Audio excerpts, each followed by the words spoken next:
Hey everybody, welcome to Watches with Dennis, and today I'm going to do my 2024 State of the Collection. I like to do this at the end of every calendar year, and we're in that range where I normally would go ahead and do it, where I normally slow down in terms of having any change-ups, and so I think it's a good time to go ahead and do a recap. Now, so currently I have 16 watches in my collection, and they're loosely divided into three categories. I have a box of my novelty watches. These are the watches that are seldom worn. They're usually more fun or try and serve some particular purpose. Then I have a box of my sports watches, so we'll cover those.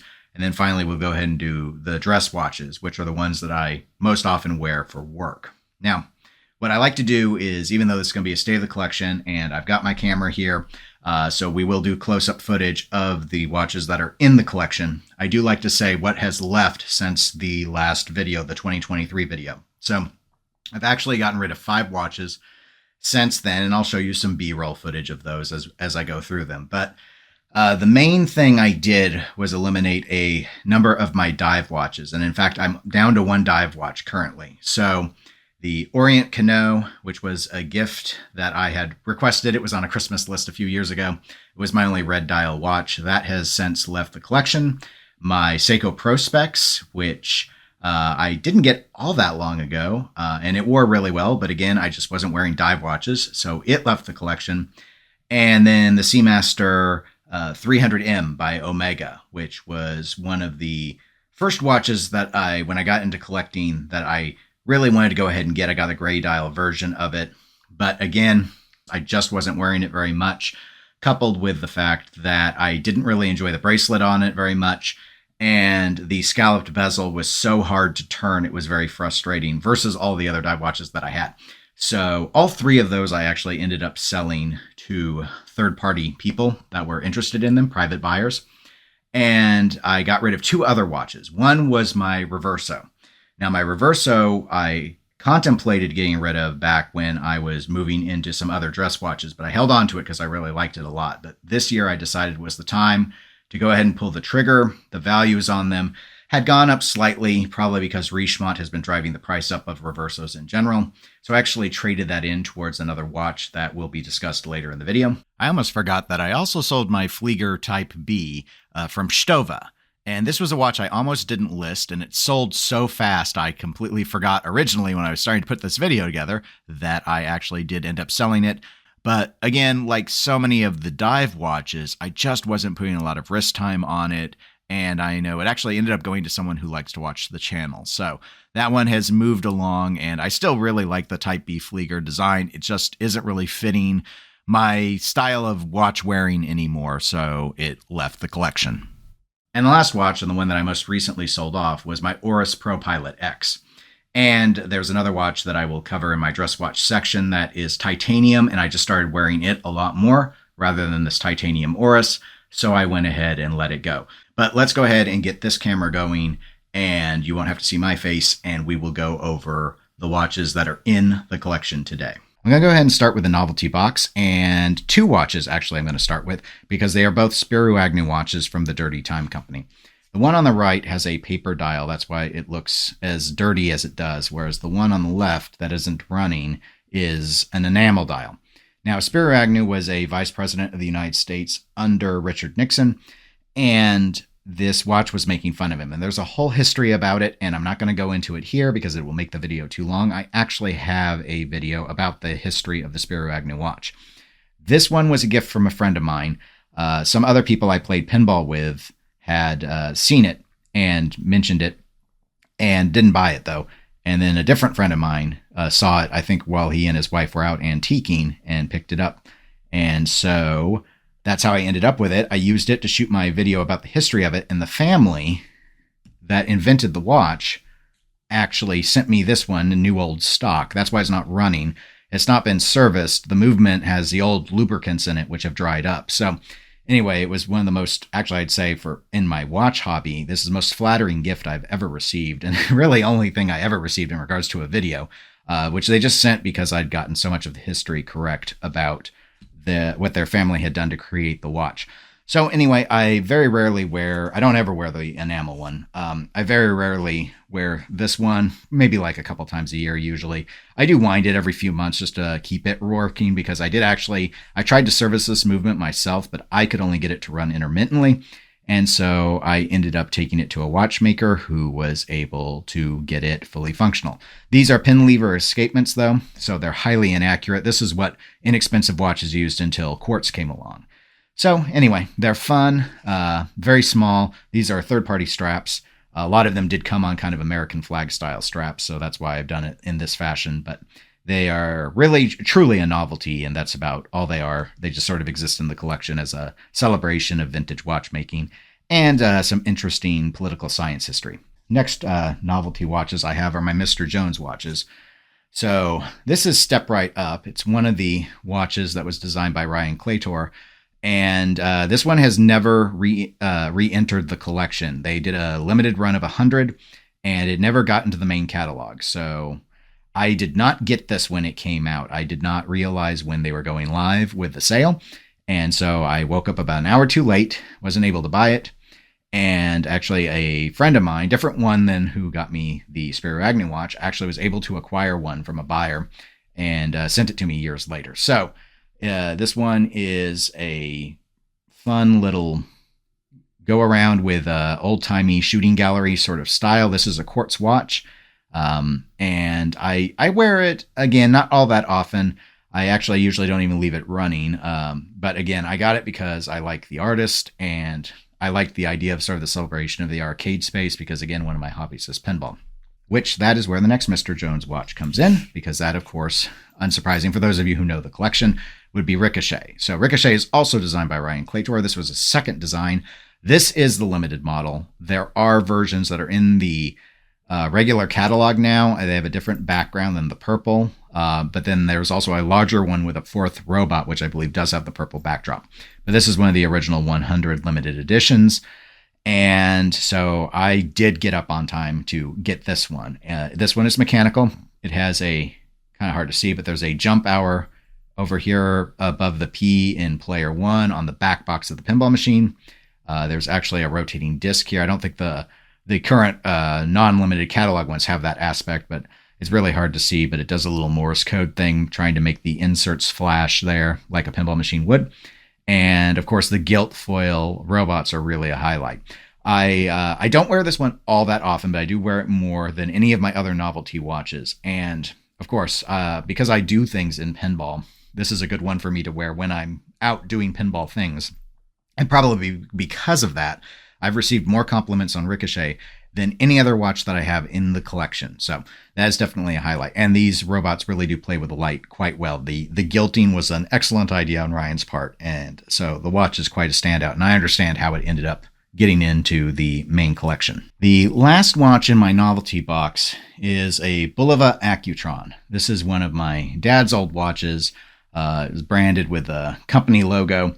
So this was one of the anniversary watches that they gave employees. I believe it's 10 karat filled gold. It only needed a battery change, and then I was able to get it running again. I put it on a inexpensive leather strap because it was on one of those stretchy metal bracelets, but those pull at the hairs on my wrist. So I'm not a huge fan of that style. The watch is small by my standards, though. So it's sort of one of those traditional dress watch sizes. I think it's around 35 millimeters. But I did measure it, but I can't really remember off the top of my head. But regardless, I tend to prefer watches that are at least 36 millimeter, even when they come into dress watch configuration. And so because of that, I have on occasion gone ahead and worn it to work, but it's ended up now in the novelty box because I just have other watches that I prefer to wear over it. So the Bulova Accutron was the only new watch in 2024 in that novelty box. So we're going to go ahead and go over to my sports watches now. And there are 6 watches in that collection, and we have a number of them that are new for 2024. The first one is one of those new ones. This is a Baltic Aquascaphe in bronze. There is a little bit of patina starting to form on the case, but not much.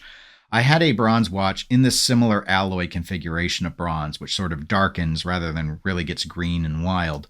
And that was a Tudor, but it was way too big. So I actually had a video out about how I didn't really consider micro brands in terms of buying watches, and a lot of viewers gave suggestions on micro brands that they really liked. So Baltic was one of those that came up quite a bit. I had been watching Baltic in the dress watch space for a little while. However, when I went and saw that they had the sort of bronze alloy with aluminum that I like, I went ahead and pulled the trigger and imported this in. In terms of wearability, this third-party strap that it's now on, it's decent. I like that it's smaller. All my other dive watches that I sold off were quite large. This is a much more vintage sort of style. If you see on the wrist, and my wrist is 6 3/4 inch. It wears reasonably well. Long term, I do not expect this watch to survive in the collection. Of course, that's kind of been forewarned by the fact that I just purged out almost every dive watch that I own. But I just don't wear it all that often. I actually was wearing it today, in fact, as my watch for the day. But it's just not getting a lot of wrist time, even though it's reasonably comfortable. I changed straps though because the strap it came with had a strange smell to it, a sweet smell, and I'm assuming it was from off-gassing, and it might be better now, but honestly, it was so nauseating, I just had to switch. I couldn't stand it. But for the time being, this does remain in the collection and does get some wrist time. The next sports watch has been in the collection for quite a while. This is on a third-party Barton strap. I've gotten the conversion hardware. That's the old way they did it. I think that it's much easier now to go ahead and get a third-party, like a silicone strap, which I do recommend for G-Shocks like this rather than the resin ones they come with. But this is my G-Shock.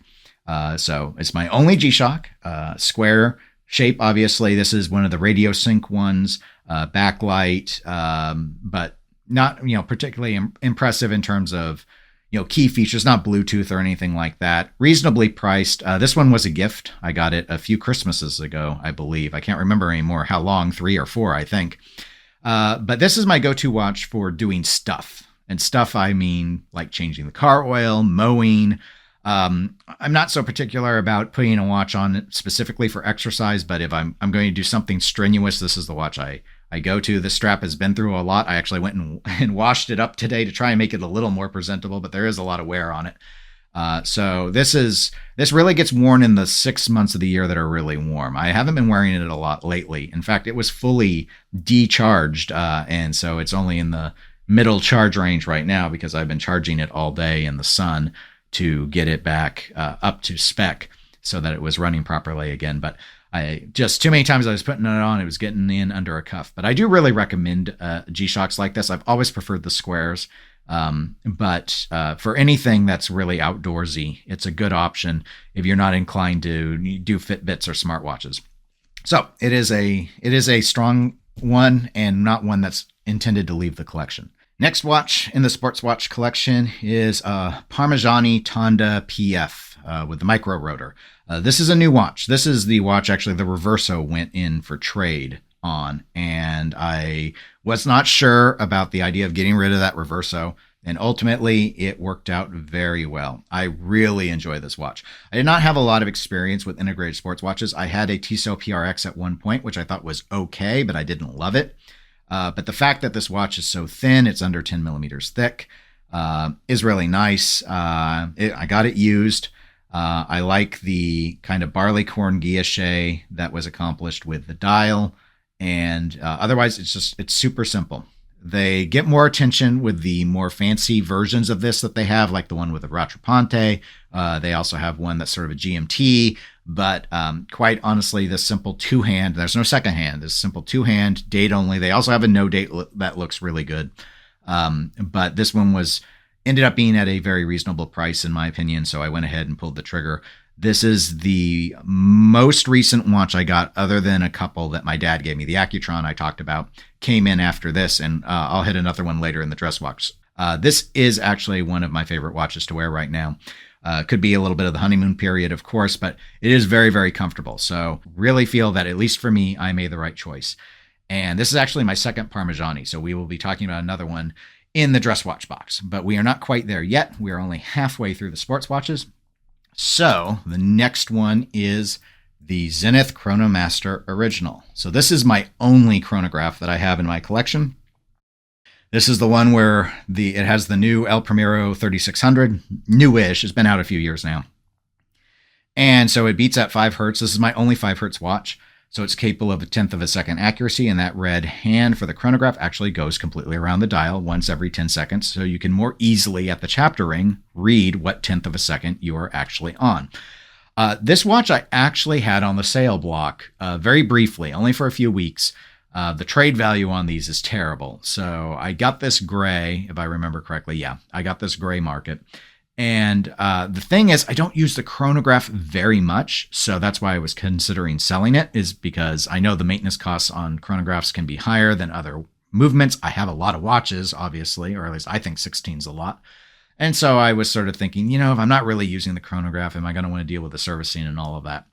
But given that the Zeniths depreciate so much, and as I thought about it more and more, I decided I wanted to go ahead and keep it. The main reason is, while I do not love the bracelet on the Zenith, the clasp in particular, in terms of how it wears on the wrist, on my wrist, this watch fits very, very well. It's an incredibly comfortable watch.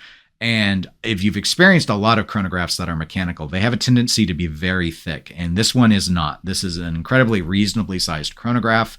I think the movement is really impressive. A lot of people are going to be put off by the polished center links. It is a scratch magnet. The clasp leaves a lot to be desired, but the watch itself is very, very wearable. And for that reason, I pulled it from my sales list, and so it remains in the collection. I have no interest in picking up another chronograph at this time. So this one is probably going to be the only chronograph in the collection unless I see something that really blows me away. But I'm skeptical that I'm going to encounter that, given I'm just not the same chronograph fan that I was when I had a quartz one back from the 90s, and that was the style that I was most familiar with. Moving on to another watch, and like the Zenith, this is a watch that I got before 2024. I think I know this one came in last year. I got it when I was changing jobs to the new job that I currently have. And this is a Moser Pioneer Center Seconds. This is the funky blue, so that's what they call the dial, but the funky blue one is also with the black DLC coated case. It is a stainless steel watch other than the crown. The crown itself is actually titanium. Obviously, it plays with the light very well. I don't have any other watch that interacts with the light in the way that this dial does. Of course, Moser is Moser, and not very many people mimic this style of dial very successfully. There are a few that kind of get close, though. I didn't wear this watch a ton because, all right, it's huge. It's got a domed sapphire crystal, so this is not slide under cuffs. It's around 43 millimeters diameter. I can wear watches I had other watches like this, but the problem was the strap. You can see that the holes go up a certain point, and then you have this more rally style texture to it, where there are no holes, and it's not really designed aesthetically to allow you to punch new ones in. And so the regular strap, I'd be all the way in on the last hole, and it was still a little too loose. It could spin too much. So it wasn't so loose that I was going to fall off, but it wasn't comfortable. So I just wasn't wearing the watch. I finally found a dealer, I can't remember, it was Booker or someone out in California, that was able to order me a small strap. And what I ended up doing, I had it on the small strap, but the small strap would barely have any of the sort of the leftover tongue of the strap getting through both of the keepers. It just felt a little too short. So what I did is I have the small strap with the buckle side, and then I have the regular strap back on for the part with the holes for the pin to go through. And now it wears very much what I would call normally. So I have a reasonable amount of strap that goes through both keepers, but not so much that's sticking up on the other side a great deal. So it ended up allowing me to get this very comfortable, though. So now I don't really wear this to work very much because I can't slide it under my long sleeve dress shirts. However, I do often like to wear it on occasion on the weekends. I don't wear it a ton. It's conceivable that this watch would go ahead and leave the collection because it is a fairly significantly priced watch. But I wear it enough right now, and I don't really have another replacement that I would have in mind, that I'm not intending to get rid of it, but I definitely could see using it sort of like, as I would call it, trade bait to move into a different watch. I could see putting this one towards another one, or possibly selling it outright. But for things like this, sometimes it's just easier to trade them out. The final watch of my sports watch collection is Rolex Explorer 2. This is, I think, the now 2 generations old. This is the 16570 Polar. Let's see if I can get the focus on this right for you. So This was the last of the 40 millimeter version. This was also the last that they used the red GMT hand that you can see over near the 9 on the dial. So I have had this watch a long time. I've had this watch longer than any other watch in the collection that you're going to see today. I've had this, I think, about 18 years now. I don't remember. I bought it used in the mid 2000s when it was a current gen watch, and these were not popular. So hence why I so easily found it used. I kind of went in and asked about a Submariner, and this was before I was a watch collector, and they had this instead, and I tried it on and I liked it, and the price was significantly less than retail, and so I went ahead and picked it up, and I've just, for a long time, it was my only watch, and it is my only GMT watch, so it still ends up getting a lot of wrist time because when I travel time zones, this is the go-to watch that I go ahead and grab. I don't wear it so much anymore outside of those travel scenarios, but on occasion I do. Okay, my last set of watches are my dress watches, and I have 5 in that collection, which will round out the 16. And I'm going to start with my The Citizen. This is a new for 2024. So Citizen has sort of their upscale line, if you will, called The Citizen. I don't remember the specific reference number on this watch. I believe it's limited to 500. This one has the platinum flakes in the dial. So the way it works is there's washi paper that allows enough light for the Eco Drive to charge. And so on top of that, they have embedded in little bits of platinum flake, and that's what gives it the snow look. There's actually a disc, like a clear plastic disc, I believe, that rests above that paper dial. That's where all the indices and such are. So those aren't actually applied to the paper. They are applied to a transparent layer above the paper. And so that all allows enough light to get through to charge this watch. This is a high accuracy quartz model. It's actually a perpetual calendar. So it's my only perpetual calendar. The watch itself is titanium. And other than the speckles of platinum, which I was going to say for a long time, well, initially when I got this watch, was my only watch with platinum. I don't have platinum watches. That aforementioned Parmigiani Fleurier Tonda PF, the bezel's actually made out of platinum. I did not mention that during that part of the video, but I had this one first. And this is really what killed off the Oris ProPilot because it's so light and is a titanium watch, far more dressy than the ProPilot, which is a very aggressive looking watch. So I actually end up wearing this to work quite a bit, and that's why it's in the dress watch. It kind of falls more in that kind of Datejust vibe of that sort of sporty, sort of dressy, but with the dolphin hands and all the rest of it. I feel it very much safely ensconces itself in my dress watch collection. Next watch, also new for 2024, is another Parmigiani Fleurier, also another Tonda. I've seen this sometimes called a Kalpa Tonda. Some of the Kalpas, most of the Kalpas are actually a different shape and are not Tondas at all. But obviously this version, this is an older version, not the current lineup of the Tonda, where it was much more of a dress watch. This actually is white gold, not stainless steel. And so you have a few interesting features. What drew me to this dial is both the font that was used for the applied Arabic numerals, and then also the just interesting configuration of having those and then having a sort of a step down towards the center of the dial with more markings, and then another step down to get into this small second space. You also have one of those wider aperture date windows, which I don't normally like, but I thought really worked well on this watch. And unlike the Tonda PF, which is a sporty style integrated bracelet watch, this watch actually has lume on it, even though it's a dress watch. Very, very different. But Parmigiani had a lot of avant-garde stuff until the new CEO came in. And this is about as extreme on avant-garde as I can go. I'm not a huge avant-garde fan. This watch also is the most comfortable winding watch I have in my collection, which is surprising to me given it's an automatic, not a hand wind. The Reverso I got rid of is better, but this is close. And so it's a really fun wind experience. You have, and the modern one, I didn't give you a good side profile of the Tonda PF, I don't think, but you have the teardrop lugs. This is where they came from. That's the classic Tonda shape for the lugs. That really defines that lineup. And so overall, it's been a really nice watch, and these go for significantly less than they did when they were new originally. Long term, will I keep it? I don't know. I do like it. It wears really well. I wear it a lot, but you know, I only want to put so much into watches, and there are other white gold watches that I'm contemplating, and this one might go simply because of the redundancy that would create. Plus, while I have done it before, and I have it like with Mr. Jones watches, I don't really love having multiples of the same brand. I like brand diversity, and I've allowed myself to go up to 2 before, so this wouldn't break it, but it kind of rules out any other Parmigiani. But Parmigiani sort of stepped up as one of my favorite brands now. I used to, if you asked me, I would have said Lange & Söhne is my favorite brand, and I probably would still say that overall. But I really like the direction that Parmigiani has gone, and they have some really, really interesting pieces. So speaking about Lange & Söhne, let's go ahead and jump to the Lange 1. I got this last year. This is my favorite watch in the entire collection. Dress watches are my favorite thing in general, which is why I'm doing them last. And this is my favorite watch of my entire 16-watch collection. This is just a simple rose gold or pink gold Lange 1. This is the kind of original run with the old style movement.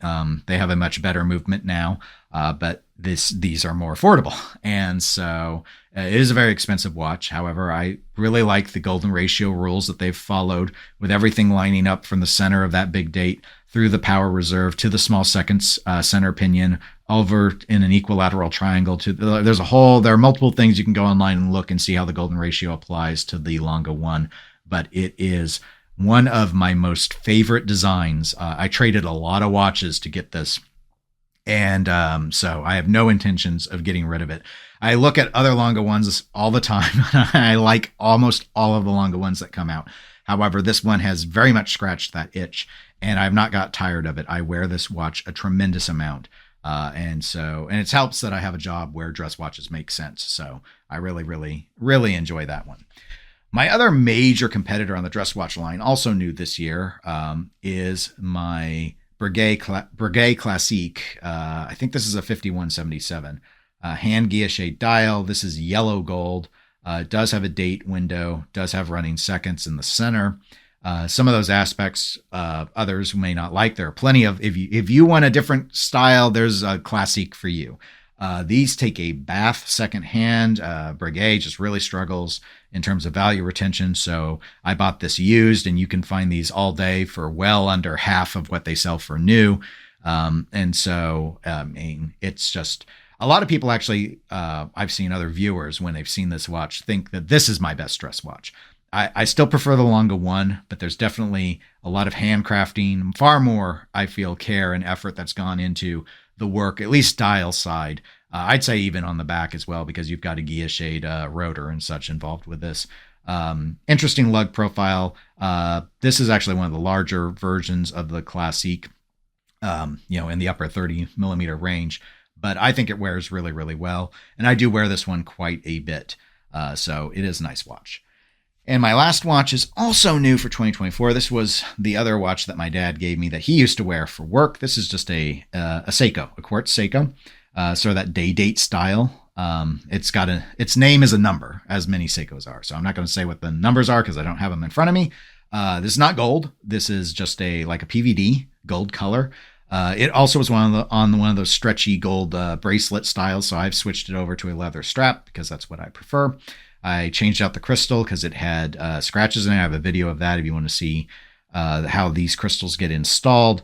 And it has lume. It's 36 millimeters, so it wears very, very modest. And that works really well for me for dress watches. It's still, for me, plenty big to be able to read the day and the date. And so it's just a simple time teller. And unlike the Bulova Accutron, this is actually big enough for me to feel comfortable wearing it and being able to read it to work. So I actually do wear this one quite a bit. You can see it's gotten a lot of wear in it. It was the main watch my dad wore for a long time, so he put a lot of scratches in it. But overall, I've really enjoyed it. And now that I've got it in a more wearable state, I've been wearing it more often, usually at least once a week at this stage. And there you have it. Those are the 16 watches that make up my state of the collection. In terms of future acquisitions, it's nebulous. I remain on the list at a local AED that I check in every few months on regarding a no-date Rolex Submariner. It's not a high priority, but if I do bring that one in, the Aquascaphe is almost definitely going to go at that point. In terms of a Grail watch, the Vacheron Constantin 222 remains at the top of my list of something that I really would like, but the price point is incredibly off-putting. I have actually been looking at a couple of other Vacheron options, both one of the Malts, if I'm pronouncing that correctly, and the 1921. So those are two sort of dress watch categories, different shapes than what you typically find. So they're both very appealing to me. I don't know about adding another red watch back into the collection now that I do not have the Orient Kanno. If I do, it'd probably be something, almost assuredly be something smaller, and most likely not a dive watch, at least not one with the bezel and all of that. So the red Aquaterra is a possibility, though I actually do prefer the saffron one of that. And then there's also Zenith Defy has a really dark red, sort of an oxblood red that I like a lot. So I've checked that one out at one of the authorized dealers. So possibilities, but honestly, unless I saw significant markdowns on it, I don't think I could pull the trigger on either of those at the current price points. I just wouldn't wear it enough. So those are just sort of the ones that are in contemplation. But of course, as I see new watches or see old watches that I hadn't noticed before, my opinions will change. But that's pretty much it. If you have any thoughts on anything in the collection, feel free to leave a comment. Thank you so much for watching and getting all the way through this video if you've made it this far. If so, please do give it a like. It does help the channel out. And I will talk to you all on the next one. Take care, everybody.